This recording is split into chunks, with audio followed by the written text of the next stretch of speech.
Welcome to my thoughts on Daredevil Born Again Season 2, Episode 3, The Scales and the Sword. The episode is rated TVMA, so this video B, there will be spoilers for the episode, and I guess hypothetically everything MCU and adjacent leading up to it, and another episode that I absolutely fucking loved. Holy shit. Yeah, we are so fucking back. Okay, so let's, I'm gonna start with a video recommendation. And let's see what we have. There we go. Okay, so I am going to be recommending the Alice Capel video. We're canceling everything. The anti-subscription movement, really excellent.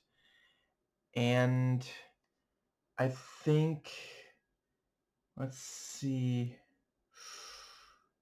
there wasn't really anything else preambles. So let's get right into it. So I'm going to try to keep this more or less chronological, scene by scene. And yeah, let's see. So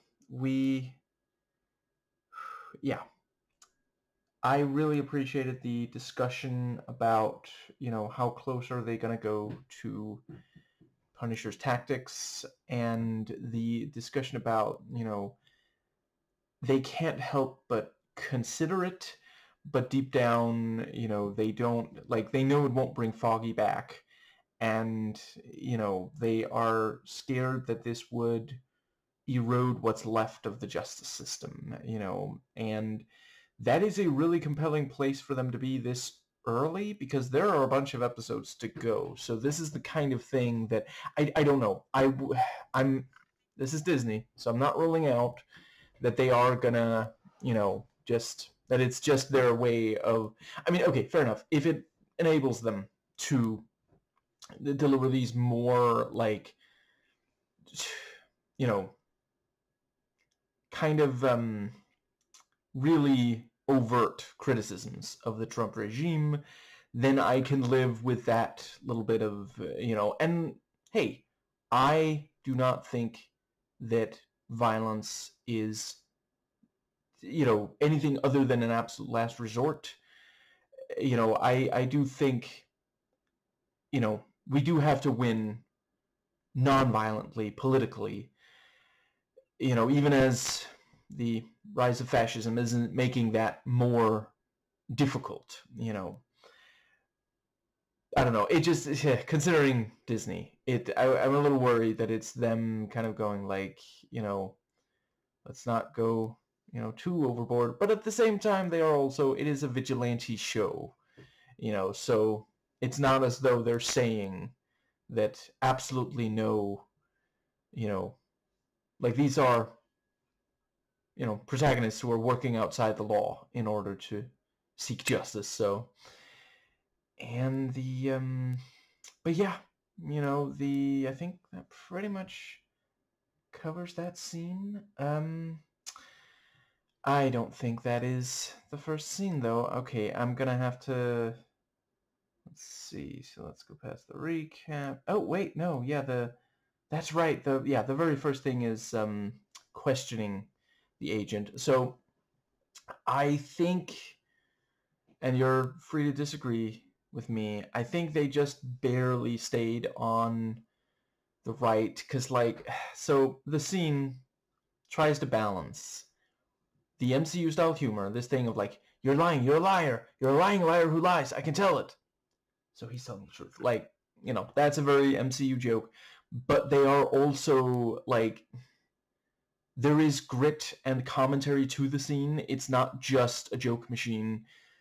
I think that is probably one of the worst things. When the MCU does just scenes where people are just making jokes and nothing is being accomplished and it's not communicating character, that is one of my personal least favorite things. But here, yeah, I mean, I wouldn't rule out that there are. Yeah, I mean, I guess he did end up helping them, didn't he?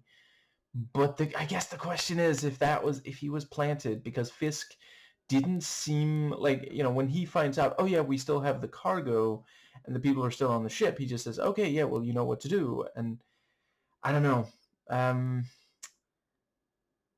mean, so yeah, okay. So he's not lying because Daredevil can tell. He's got the, you know, the lie detector that really pisses movie Foggy off. But could he have been manipulated? Maybe, like, could this still be part of the But yeah, the access card did enable him to get in there.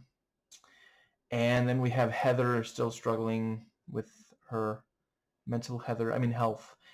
And, she has Muse's mask. And I guess is like doing exposure therapy, I think it is, because she looks directly at it, and goes 1, 2, 3. And then she stops there. So I guess what she's really doing there, I mean, I appreciate some would say, oh, no, she's like, it's the centering kind of, so you count to, I don't know. She ends on 3, so I can't help but wonder if maybe what she's actually doing is counting how many good seasons there were, if we're being brutally honest, of Defenders versus Jessica Jones. Did I have you? Probably not. Probably not. I maintain those, almost all of them are amazing. Anyway, so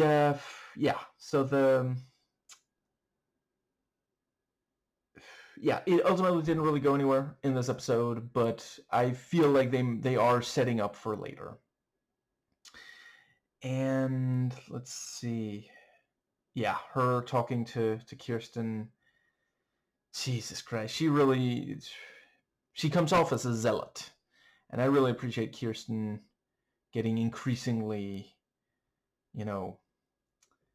really fighting back. Like, she was a little cynical in season 1, but that also meant that it's, now in this season, she can go, there's a stronger contrast because of that. And we have her taken into the AVTF facility. Can I just say I really appreciate them continuing on all the very obvious criticism of ICE here. And it's this terrible building, and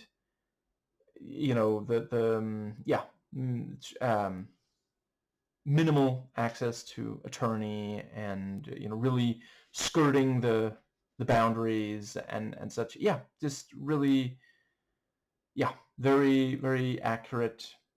Also really appreciated they spend a little while on it, not like forever. And I also do get, like, part of that is so later she can say, well, I didn't see anything, and he's like, I can work with that, which is that's one of the MCU jokes that worked, I thought. A lot of the time I do love MCU jokes, but gotta balance it, because we did notice, she heard water dripping, she heard pigeons cooing, stuff like that, and her conversation with Jack. I know I've already said it, but I am loving his characterization on the show. I enjoyed him on Hawkeye, but this is so much better. I'm really, really glad that because, like, I do remember there were people online saying, like, is this really what we want out of swordsman?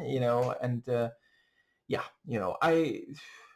a lot I love about that show. I think it didn't necessarily need his character to be quite so comedic when there's already so many other jokes and such.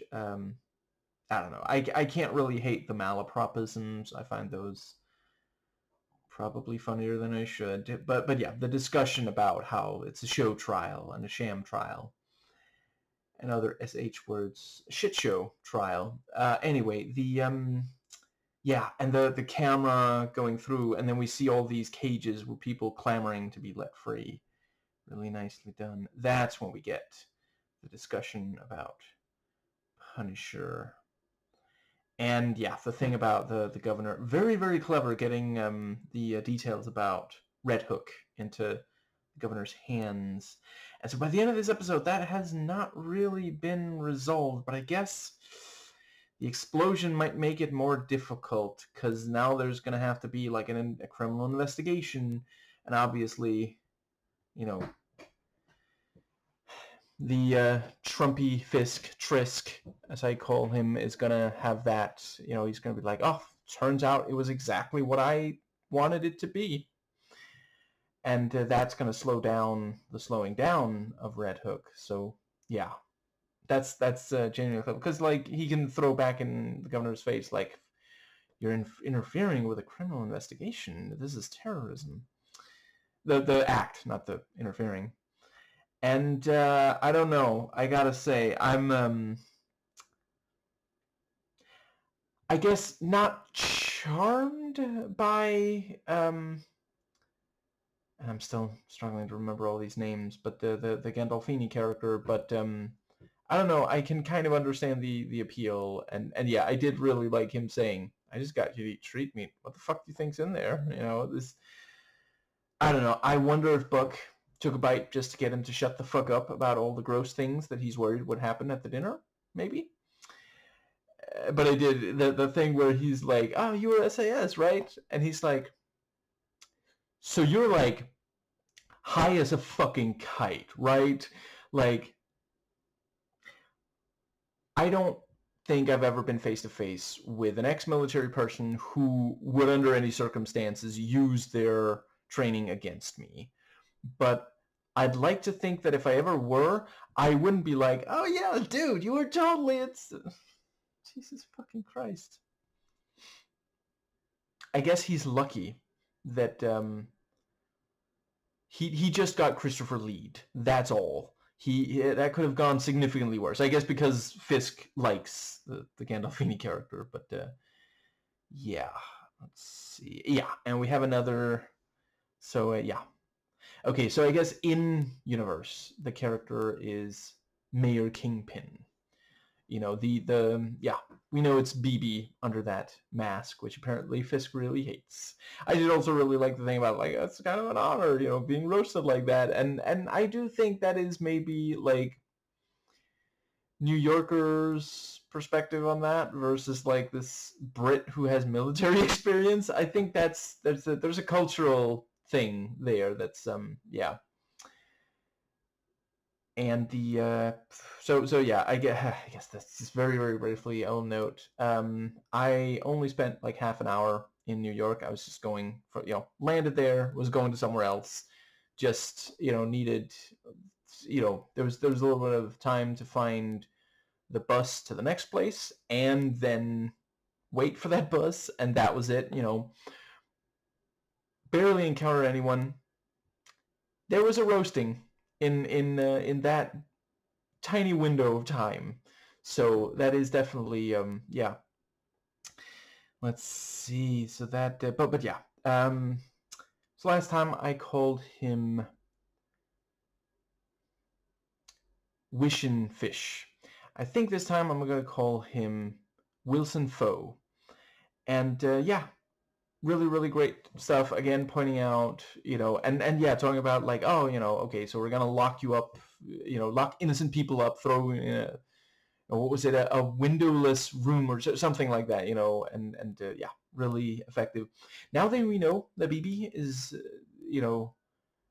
the woman behind the mask, no, I'm probably never going to let go of the fact that that character got a fucking song.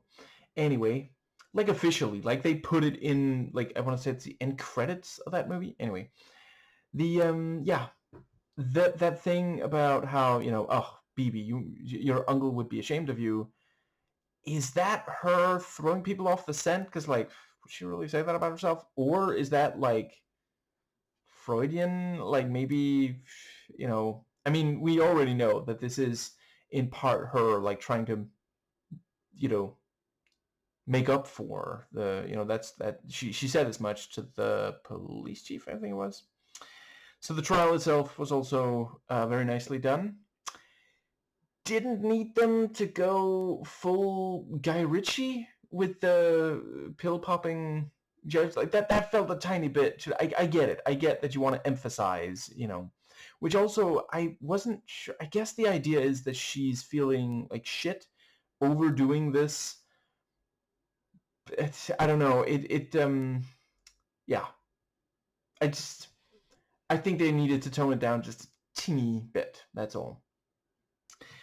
But yeah, the various details about, and the thing about like, I only have 2 days for this defense because he sent, and he's like, well, I sent the email, and she's like, yeah, to the wrong email address, and you knew that, and then he's just like, do you see what I got to deal with? Basically appealing to misogyny, which is a huge problem in America, including in the justice system.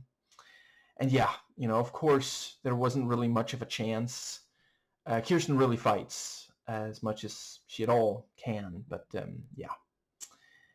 I think that, yeah, I really appreciate just how unbearable they've made Hochberg. Like, goddamn. And yeah, the allusions that, he talks about the guillotines and such. And I think that's when and so we have the dinner, and yeah, like, I also am not 100% sure why Heather is being seated next to Buck, but it is interesting, and I did really appreciate her. Like, she does still have the bite that we saw in, or I suppose she's still willing to direct it towards allies or friends and such, not only enemies of, Fisk, and apparently now they're hers too. But the thing where she's like, well, maybe, she thought you needed company on a therapist. And I don't love swallowing. I don't like that. Sorry about that. I love that he just says, maybe I do. He doesn't specify which of those two he's talking about. That was also, that felt very like British wit. And yeah, oh my God, the part where, so yeah, he's about to make a toast because he's going to grandstand as he does Kingpin. And then, the governor picks up on that. Oh, yeah. And then I'm sorry, I should make a toast first. And yeah, like, we don't hear that much of what she says, but like, we know that she's going to be riding him, and there's like, one thing we do hear her say is, you know who you are by the judge a man by the company he keeps, something along those lines, which she's going to like fucking burn everybody in the room, like verbally. I mean, so that's yeah. And yeah, Vanessa makes sure to, she tries to calm Fisk down by saying she fears you, so she's testing you. And then we see, he's got the fucking knife ready, and it's like, I mean, he's killed people for less. We know that, so it's like, oh my God. But yeah, I mean, we know he cares, and he is listening, but he doesn't test well. And yeah, we have the ABTF. Not much Powell in this episode, so I appreciate that they managed to fit in just some of him just being the absolute fucking worst, as usual. Like, God.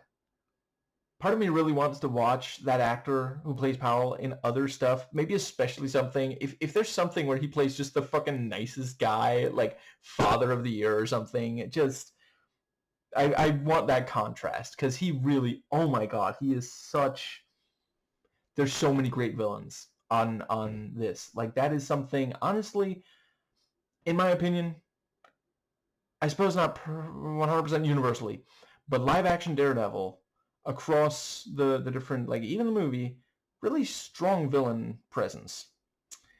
Now, but yeah, Powell is like, shut the fuck up and do what we tell you. And they're like, well, we haven't seen our family, like, we did the job, just, yeah. And I agree with Dougie. Kirsten is fun when she loses, which, like, I'm not glad she lost, but yeah. And the let's see, yeah, very clever. Karen, like, she slips the thing in front of her that says, your office now, and then bumps into her, so she'll spill and use the napkin to wipe off it's very, very clever. And it was a good misdirect, because, like, we just had the thing about, like, oh, that gentleman bought you a drink. I was sitting there thinking, Jesus Christ, is Fisk gonna have her offed because she, did put up some fight? Or, and let's see, yeah, and she talks to Daredevil, and I suppose I've already said what I have about that scene. I thought it worked, the intercutting between, the flashbacks to her walking through, and then Daredevil having been told off screen. Appreciate that they kept it off screen, because it's like, we already saw it. We don't need to, but he's, going off what he was told. And yeah, he just can't quite bring himself to leave all those people there, which I do think is Fisk. Like, I don't know that this was like his plan necessarily, but like backup plan, maybe plan B. And yeah, because he knows, and we've seen him make tactical decisions like this before, he understands that Daredevil cares. Maybe he should go by Caredevil. And we get, I don't know if this is going to be the season's only, back in the Netflix days, it tended to be, there would only be one. But if it is, I can live with it, because it was fantastic. But we get the oneer, or probably stitched together from several takes, but fantastic. And I am so happy we got to see Swordsman do his thing, because like before, okay, cell phone video, like I appreciate that it wouldn't have made sense for that to be a full scene. We just needed there to be like a video of it, so that we can appreciate, okay, this really is, because like if they just said Swordsman and, oh, Jack Duquesne is Swordsman, and it's like, we didn't see that video, it's like, are they talking about the finale of Hawkeye where he like took down criminals? Like, that seems like a kind of reach. Like, has he done anything since then? Has there, but clearly that video showed, yeah, he was active somewhat recently before being taken. I mean, yeah, also the fact that he brings up, oh yeah, Fisk tried to pressure me, and then objection, Fisk is not on trial.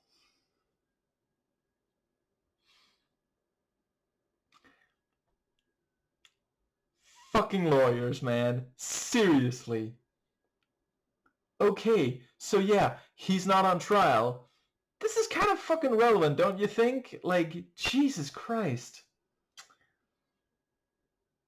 Even if Fisk isn't on trial, this helps explain this entire situation. Jesus, yeah. I know. Lawyers, you hate them until you need them. Whatever. Anyway, he does a fantastic job, and the writing is really great. Like, I mean, it's not difficult to deliver a really awful lawyer that we love to hate, but they still really do just nail it. And I really like Kirsten saying, well, maybe Fisk should be on trial. And I think that does get us to, yeah, so the, let's see, yeah, oh, the, goddamn, yeah, Daredevil overhears that they're going to use lethal force, and so he, fucks with that pipe to like cover them. And that's when we get one of the most depressingly accurate fucking things, because like, okay, so it's very evident that these agents can't see what's past that smoke, steam, whatever, pipe shit. But they still choose to open fire. Like, what if there was like someone else in there? What if, like, I mean, you think Daredevil's this monster. What if he brought a fucking human shield? Like, you don't fucking know, and you're still just shooting. Like, wow, that is so fucking sadly accurate about, ICE and none of the time also police in America. So that's, god damn. Yeah. Anyway, the that brings us, yeah, god, so great to see Angela. I appreciate, so for now at least, I don't know if they're gonna keep keeping it off screen, but for now it has been off screen because like we know, there's like the amulet was described in the first season of this show, that's how she's doing what she's doing, and it's like, I mean, I get might I think they might be worried it would look silly if because she is like, she's just like a teenager and she's not very physically large. You got to be careful with that sort of thing. Like, keep in mind that when they did,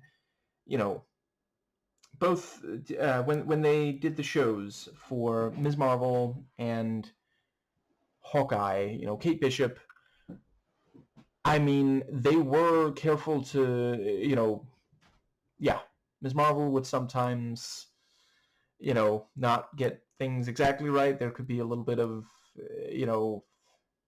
yeah. And Kate, early on, did not win fights. Like, she could just barely, occasionally manage to okay, maybe one or two fights early on, but she certainly wasn't like just cutting through them like a hot knife through butter like Clint does, so I guess it's not impossible that she also that Angela here also struggled, but she certainly got her hands on some yeah. Let's see. I guess it's a looter vigilante game. Does that make any sense? Whatever. And yeah, the bit with the key, really, really clever. And so it's important that I emphasize, I'm not saying that the following should happen in real life. And I hope that it's going to motivate people to hate ICE more rather than have like a what's the word, like an effect of just making a bunch of people feel like, okay, justice is being done, when like this is clearly fictional, this is not a documentary, Mom. But I really loved the catharsis of seeing ICE face their own kind of, because like, the reason why they couldn't stop that car? It's because it's got armor. Why does it have armor? Because someone decided that ICE, I'm just, at this point, I think I will just refer to the AVTF as ICE for the time being. Someone decided that, they need armored vehicles. And, it has been well documented there is a militarization going on of American police and other, law enforcement. Yeah, they hadn't gotten that car. They, that vehicle would not have gotten all those people out safely, and at least one of the agents is almost run over by it, which, like, you don't have to take my word for it. There is video of ICE, using their vehicles as weapons against nonviolent protesters. And let's see, yeah, and we have Karen shooting at least one AVTF, which Daredevil perceives, and he doesn't look super happy. He is, and this is like, I am definitely here for this thing of like, is Karen going to become like, the second Punisher here? Because like she's talking about like his methods sure do work, and he's just out there somewhere. I mean, he's still alive, but he's not able to help right now. We need to do what he did. He was there for me. I mean, us, and that whole thing. Yeah. And again, the fact that they are already going there with this idea, I really appreciate. And let's see. Yeah, and then we find out the thing about, and I love that Vanessa is clearly visible in the back of the shop. Like, there's no real sense that this is like a complete loss for them. This is just like, well, on to phase 2, I guess. And yeah, I mean, obviously Daredevil's going to be blamed for the explosion. They're going to say that that's, I already mentioned some of what I think is going to happen there. And yeah, it's one of those things where like it feels like it might be a callback to the building in the first season of the Netflix Daredevil show. And yeah, I think it's a callback that works, because like, Jesus Christ, and he got so close too, but of course he couldn't let them not just leave them trapped in there. And of course he doesn't have time to do both. Like, AVTF are all over it now. He's not going to be able to go and deal with all these weapons, just yeah. God damn. And I really appreciate that they underlined, yeah, there were people on there. Fisk asks and then says, you know what to do. And we see them briefly, right, around the explosion. And I forget if it was Matt or Karen, but one of them says, right, I think it was Matt, because he heard, he could hear that there were, he heard the sound of, these workmen's heartbeats, and then they were silenced.